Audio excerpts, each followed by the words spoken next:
you go that way, I'll go this way. We got to find the two ladies in white coats. There's only two ways out of this place. I said, you go that way, I'm going to go this way. We got to find those two. I got to find out more from them. Well, she went to the front door. I went to the side door. There was nobody there. No cars, no nothing. Nothing. Yeah. And you were quick about it, so they shouldn't have been able to get away. No one got away. But they did. And so I come back, and I meet with the secretary. She goes, what's going on? I said, oh, nothing. We'll figure it out. She goes, I know what's going on. She goes, this place is getting to be too damn Catholic. Oh, she goes, I don't want any part of this. I quit. And I thought to myself, okay. She came with a building, so I really didn't have that much. Right. We could sort it out after. Yeah, I could find somebody else to answer the phone. So I really didn't need her. Wow. And if she thought that was too Catholic, wait until we started really having a mass here right. or something like that. So she wasn't ready for anything. Right. So, but she didn't want any part of that. But she knew, she could feel something was going on. Right. And it frightened her. But she was way too afraid. She was one of these Protestants who gets angry about father. Okay. Okay, yeah. That kind of tells you. So I wasn't going to change her. She was a Protaholic. How would you say it? She was an angry Protestant. But yeah, but she was defending her thoughts on it, and I really didn't care, because right now I'm trying to figure out what was this all about. What's going on here? Yeah, you're a new kid in the block, right? Well, what's this? I'm the one. I'm the one about what? It wasn't. But I was to come along and return the place to its greatest work ever. So no pressure. You're thinking, what does that mean? I can't do that. Well, who can do that? I came here to build a soccer camp. Sure. Well, okay. And that makes sense. And that was probably part of making the place where they want it to be. Was that? Well, and it still may be in the future. Who knows? Soccer and baseball and who knows what else. I doubt that. I think that was just sort of the cause for cover to come in. I think we're way past that now. Yeah. Oh yeah, we're way past that. But right now it's just people aren't going in great numbers because they don't see a lot happening. Right. And that's discerning, because that's not the reason to go there in the first place, because things aren't happening that they are talking about.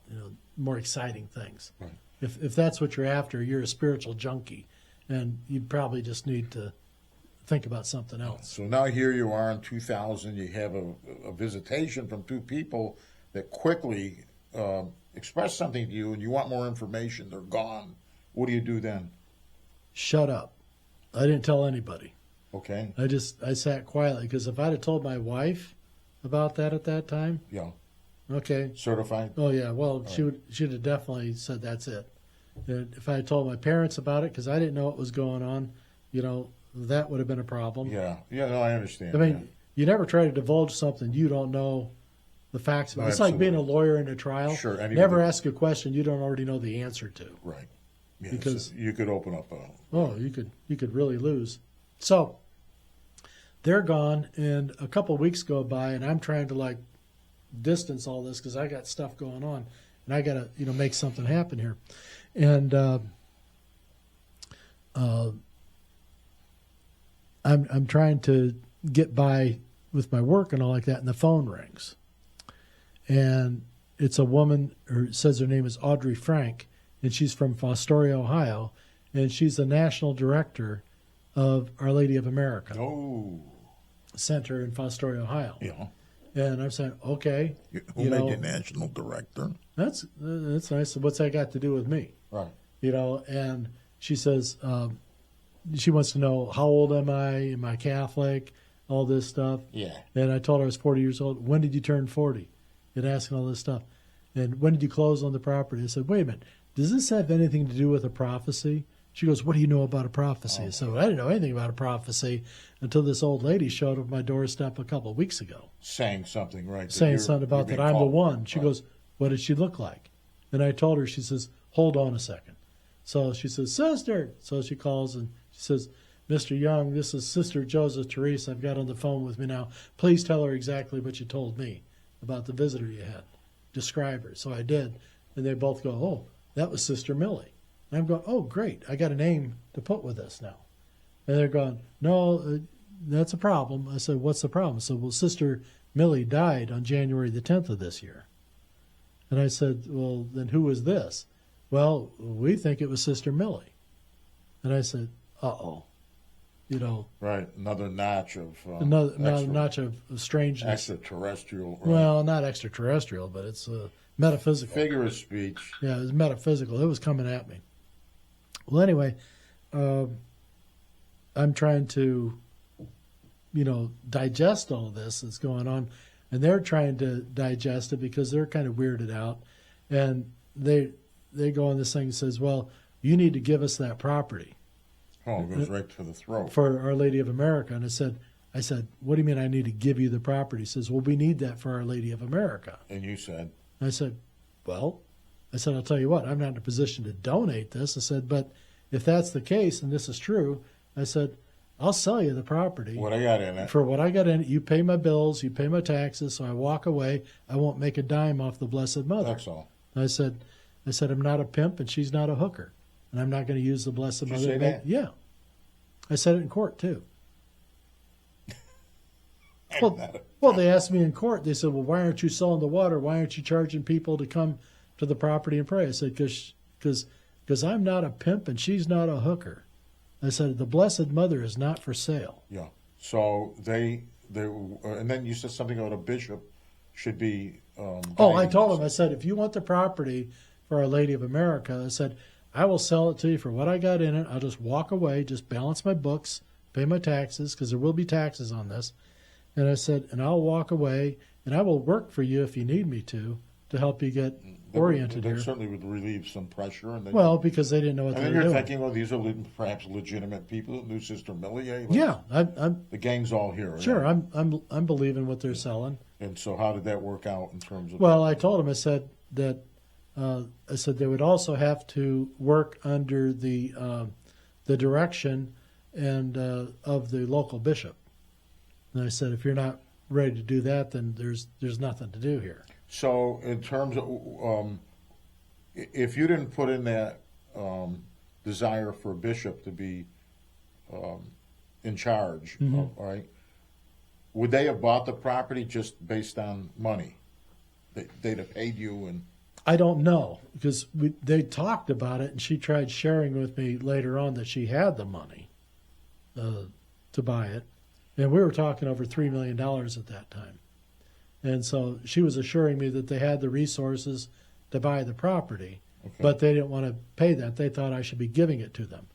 And I said, well, I don't have that kind of power to donate something like that to you. But this is the best deal you can get for me right now. You didn't have $3 million in it at the time, did you, or did you? Well, I had the money into it, and I had improvements that were being made, and then plus I was going to get taxed on the sale of the property. So it'd have been a little bit more than what? Yeah, you've always got to cover your taxes. Sure. Because just because somebody pays you $3 million or something, you don't get all $3 million. Okay. Uncle Sam eats first. So you got a lot to pay off. Well, you got to pay these things off. But you're only looking for what you had in it, is what you're saying. Right. I said I would not make a dime off the Blessed Mother. Okay. So now did they know that the deal wasn't going to go through, and what did they do? No.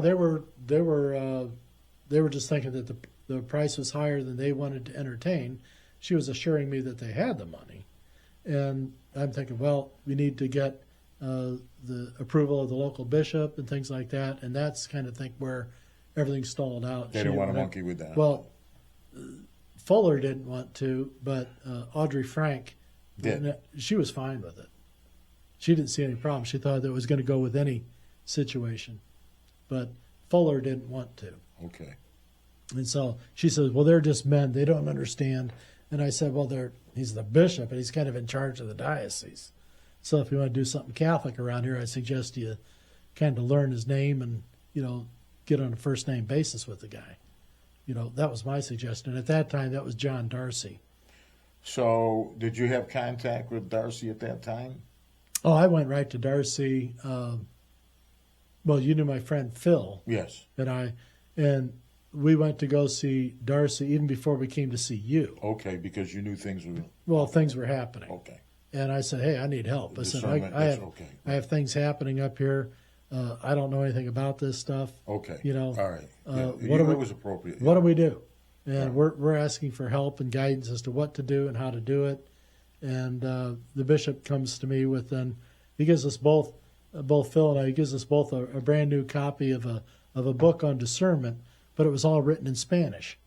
And so he was so flustered that he wanted. You said, "What are you doing here?" No, we just took the books, and Phil and I walked away, and we, So much for the help. Well, it's like Goofy. he wants to give us a book on discernment when we're sitting there trying to. So he basically declared himself as being, not interested. Well, he's not interested, but it came about to me several years later. What'd you think when he gets in Spanish? Did you think he picked the wrong book, or? Oh, I thought the bishop was probably scared shitless. Okay. You can tell when someone's. Yeah, because you did engage him. You were a gentleman.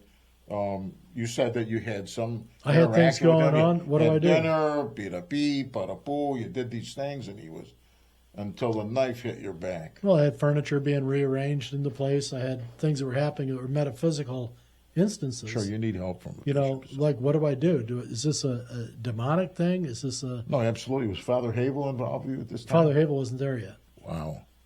And that was one of the reasons I knew I wasn't going to get any help from the bishop, so I went to try to get Father Havel to come help. So here you are now. You got they're wanting to buy the property, and you gave them some of the parameters. Right. I told him, I said, here's my marching rules here. I said, if you can do this, I said, I'll be more than happy to assist you, because this was just a business play. But if there was something more than business, right? I mean, I got to yield. You were involved with the lady. Let's come together. You know what I mean? Right. If this is what you want, here's what it's going to take. Sure. I'm not trying to profit off you. I would not have made any money at all. Right. And that wasn't my goal. Right. In this. At that point, I came there to do a soccer camp. Yeah, that's got to make money. I got to pay bills. But if you're going to come and do like a spiritual thing, I'm not going to fight that. Right.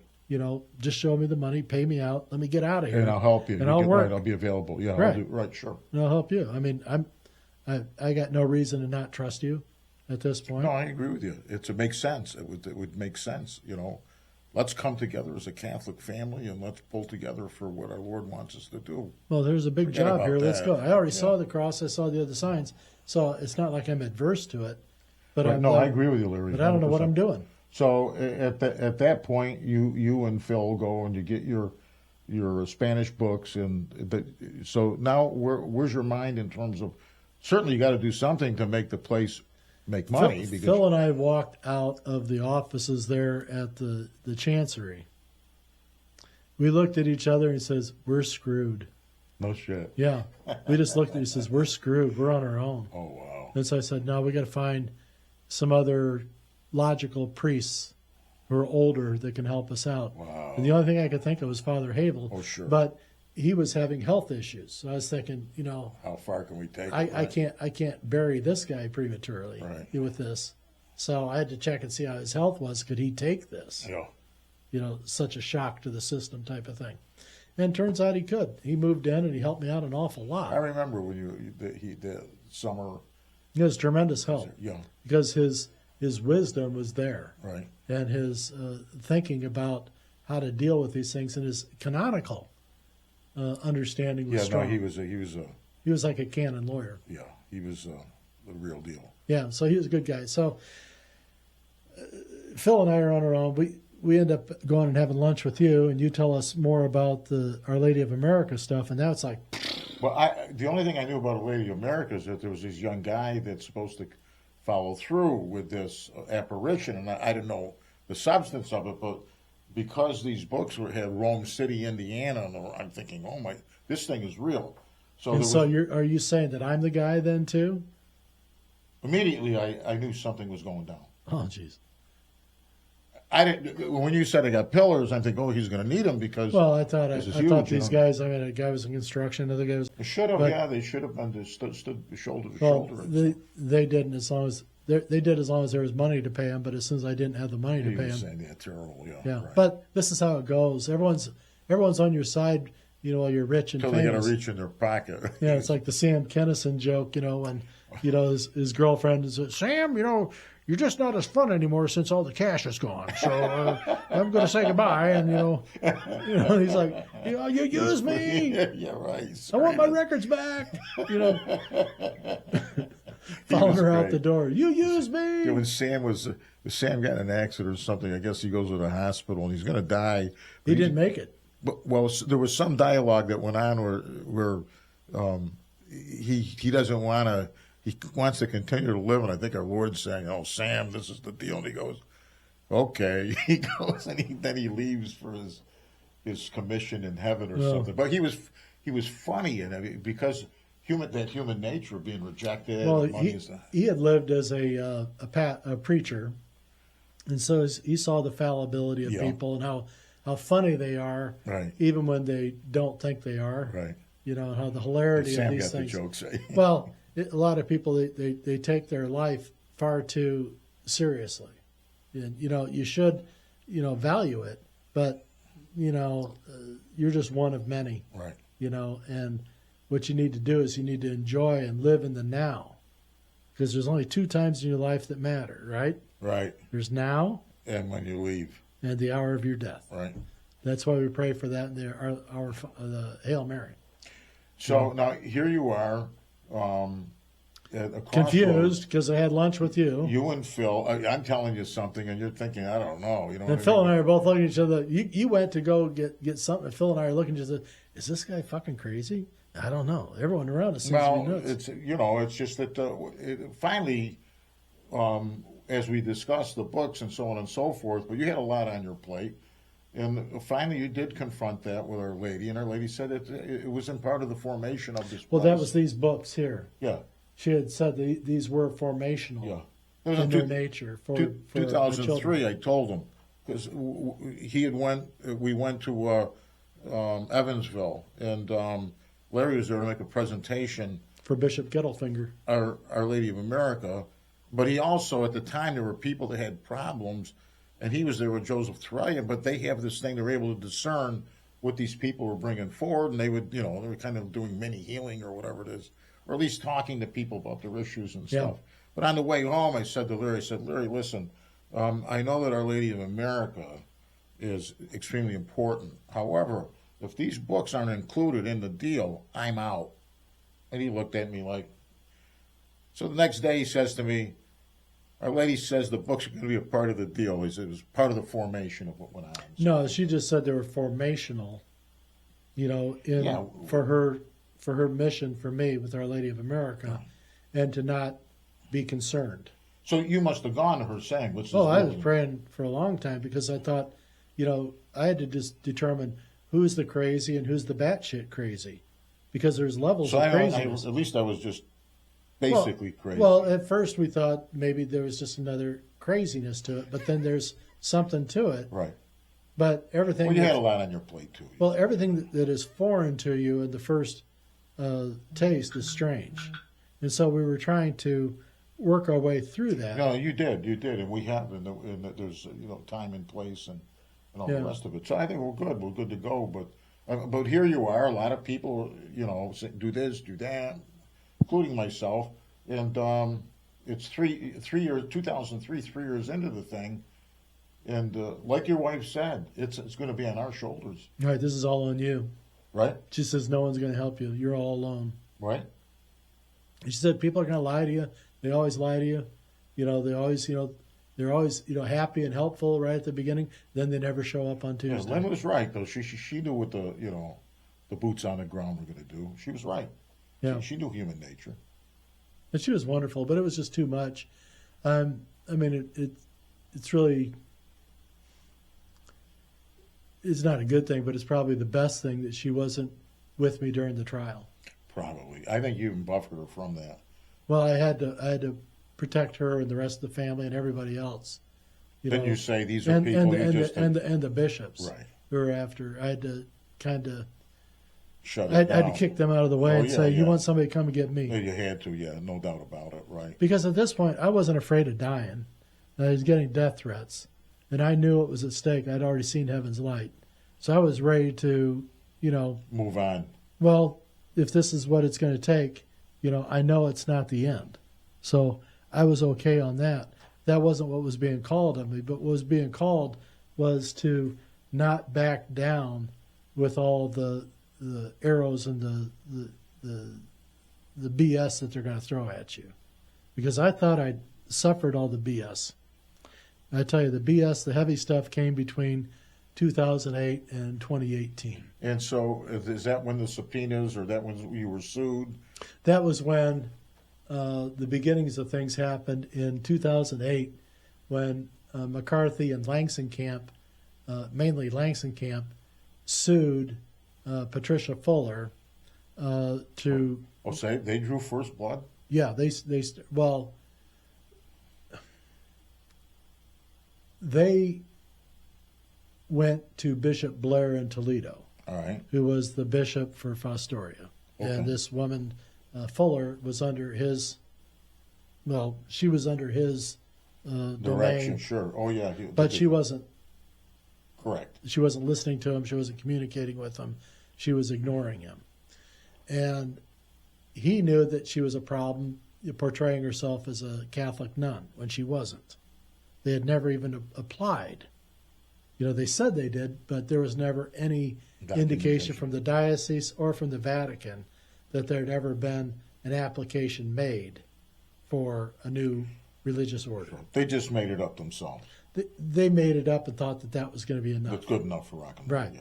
Yeah. And my father and I had actually gone over to visit with Patty over in Fostoria. I think What'd your father think of the... He said, she ain't no nun. Did he? Yeah. And I said, yeah, I don't think she's a nun either.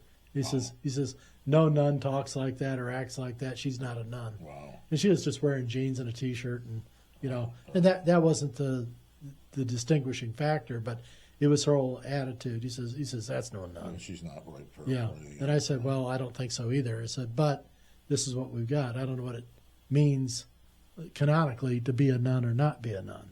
And I really didn't care. Right. It wasn't my fight. I wasn't there to try to say, you're being a bad nun. Yeah, right. Just another headache. I wanted to say, what the hell's going on? Right. And what are you guys doing with this devotion? What's happening? Well, there wasn't much of anything going on. 200 feral cats running around the place. The place was a mess. Right. And she was kind of a mess, and she needed help. And my dad, being the tax man that he was and being the advocate for churches. We ain't paid taxes in 30 years. Well, he says, hey, if I can help you, he says, I work with the IRS. I'm a tax man.